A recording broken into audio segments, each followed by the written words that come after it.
जय माता की दोस्तों, सुहागन महिलाएं कैसे रखें करवा चौथ का व्रत। तो हम सुबह उठकर हमें जो सरगी करती है औरतें, उन्हें सरगी करनी चाहिए 4 बजे से पहले।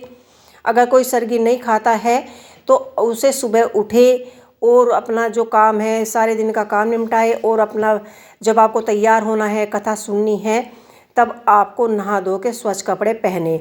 उसके बाद घर में आपको करवा भरना है, कलश स्थापना करनी है, तो आप पहले नहाइए, स्वच्छ कपड़े पहनिए और एक चौकी लगाइए और इस तरह से अपने कलश की स्थापना कीजिए। सबसे पहले हम चौकी की पूरी तैयारियां कर लेंगे पूजा की, उसके बाद ही हम कहानी सुनेंगे।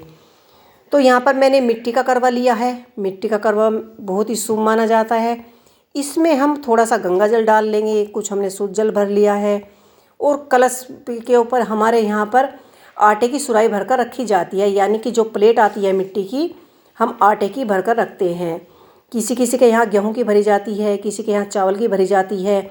अलग अलग जगहों पे अलग अलग तरीके से ही करवा चौथ मनाया जाता है। आपके यहाँ पर जैसा होता हो आप ऐसे ही कीजिए। उसके बाद हमने देसी घी का दीपक जला लिया है, कुछ हमने फूल लिए हैं अपनी चौकी को सजाने के लिए, करवा चौथ माता पर चढ़ाने के लिए। तो इस तरह से आप कोई भी फूल हो, आप इस तरह से सबसे पहले फूल चढ़ाइए। हमने चुंदरी चढ़ा दी है। उसके बाद आपको एक जल का लोटा लेना है, जिससे हम चंद्रमा को अर्घ्य देंगे। और जो भी फल आपके पास हो, केला हो, सेब हो, जो भी आपके पास फल हो, माता रानी को भोग प्रसाद में आपको फल चढ़ाना चाहिए। उसके बाद पतासे चढ़ाने चाहिए।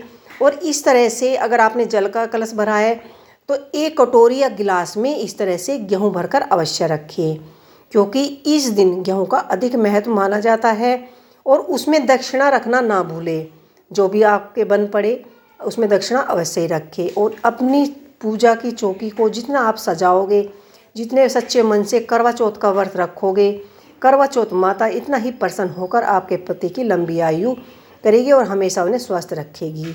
तो प्रसाद भोग में जो भी आपने मीठा बनाया है आप मीठा चढ़ाइए, या जो भी आपने पकवान बनाए हैं वे पकवान चढ़ाइए, और सुहाग का सारा सामान चढ़ाइए। और जो भी आपको बायने में निकालना है, साड़ी, जोड़ा, श्रृंगार का सामान, वो भी आपको अपनी चौकी पर ही स्थापित करना है। फिर हाथ जोड़कर सच्चे मन से पूरे शिव परिवार से प्रार्थना कीजिए कि हे भगवान, आप आइए और हमारी पूजा में सम्मिलित होइए। और करवा चौथ माता की पूजा कीजिए, और गणेश जी की भी आपको पूरी आसन देना है और उनसे प्रार्थना करनी है।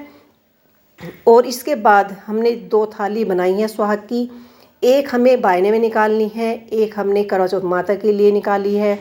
इसके बाद हाथ में आपको पुष्प लेने हैं, या आप जौ ले लीजिए, गेहूँ ले लीजिए, थोड़ा सा दूबा ले लीजिए, और हाथ में लेकर आपको कहानी पढ़नी है। पहले करवा चौथ माता की कहानी आप कैलेंडर से पढ़ सकते हैं, या फिर आप इस पुस्तक से भी पढ़ सकते हैं, और गणेश जी की कहानी अवश्य पढ़ें। जय माता।